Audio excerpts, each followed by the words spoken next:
Jenny Winters from the Lake County Regional Office of Education, and I'm here to talk to you about the new standards that Illinois has adopted for kindergarten and mathematics. Illinois is among many states across the country who have adopted these same standards. In kindergarten, these are the key vocabulary terms that are in the kindergarten standards. The larger the words are, the more often they appear in the kindergarten standards. So you can see from this graphic that kindergartners are going to be spending a lot of time talking about numbers and shapes and objects and comparing. They're going to understand, which is another large word for them. Kindergartners are going to really be focusing on two main critical areas. One area is to use numbers to represent quantities and solve problems. And the second area is to describe the physical world using shapes and vocabulary. This means that students are going to be able to look at the world and really have a sense of what numbers are all about and why they're being used. And they're going to look at shapes and understand what they are and how they're put together and taken apart. Kindergartens learn this through different ways. One of those ways is through routines that they will repeat on a regular basis. One example of that would be the calendar routine that most kindergarten teachers lead students through every day. They'll also have mini lessons, they'll have center activities that are like games, and then they're going to spend a lot of time focusing on key vocabulary.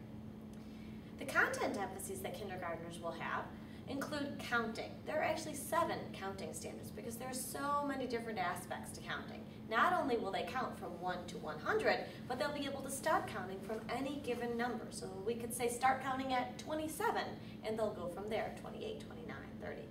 And another thing that they'll be able to do is be able to count objects. So they're at the age where they'll be counting objects with one-to-one correspondence. They'll be able to keep track of those objects as they're counting. When they're done counting, we want them to be able to tell us the total number of objects they've counted. And also, we want them to be able to count out a quantity.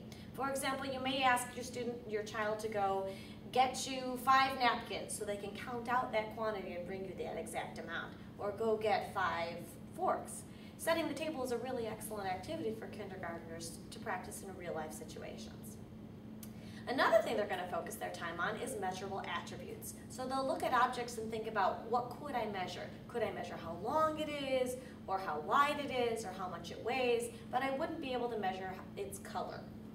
Another topic for kindergartners is the use of comparison language. So while they are measuring, they'll be talking about which is bigger, which is smaller, which is longer, which is taller.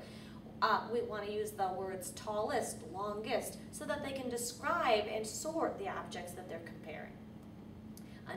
Another big topic for kindergartners is naming and building shapes. These shapes are not just the 2-dimensional shapes, the flat shapes, but they also include the 3-dimensional shapes, like cones and spheres and cubes. Finally, they're going to spend a good deal of their time talking about composing and decomposing and representing those quantities. For example, decomposing looks like this. If I have 7 and I wanted to decompose 7, I could decompose it into 3 and 4, or I could also decompose it into 5 and 2, or I could decompose it into 6 and 1. We want our students to have a better sense of how much 7 is by decomposing that quantity into its smaller groups. And this is going to pave the way for first grade. When we think about how teachers are going to be doing this, they're going to be spending a lot of time on these topics because they're going to be doing this in so many different ways. One of those ways is going to be through the use of manipulatives. For example, they might use pattern blocks, or angle legs to build shapes, or dominoes to play games, because the dominoes are a great representation of a sense of quantity. They're going to use things like dice and 2-colored counters, and maybe links or unifix cubes, because those can be used to measure, and they also could be excellent for counting.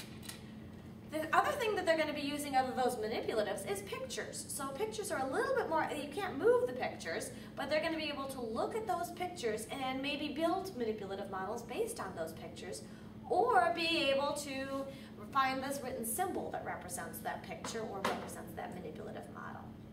Another way that we want students to use their oral language to describe their quantities. So we want them talking to each other and talking to their teachers, and hopefully talking to you at home about the quantities that they're counting and sorting and building. And finally, we want them to see how all of this applies to the real world. Because otherwise, what's the point of doing it in the first place?